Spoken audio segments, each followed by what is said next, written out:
سیدنا ابو ہریرہ رضی اللہ عنہ سے روایت ہے، رسول اللہ صلی اللہ علیہ وسلم نے فرمایا، تم جانتے ہو مفلس کون ہے؟ لوگوں نے عرض کیا، مفلس ہم میں سے وہ ہے جس کے پاس روپیہ اور اسباب نہ ہوں۔ آپ صلی اللہ علیہ وسلم نے فرمایا، مفلس میری امت میں قیامت کے دن وہ ہوگا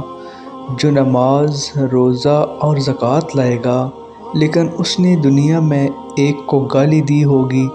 دوسرے کو بدکاری کی تہمت لگائی ہوگی، تیسرے کا مال کھا لیا ہوگا،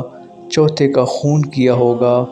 پانچویں کو مارا ہوگا۔ پھر ان لوگوں کو یعنی جن کو اس نے دنیا میں ستایا، اس کی نیکیاں مل جائیں گی، اور جو اس کی نیکیاں اس کے گناہ ادا ہونے سے پہلے ختم ہو جائے گی، تو ان لوگوں کی برائیاں اس پر ڈالی جائیں گی، آخر وہ جہنم میں ڈال دیا جائے گا۔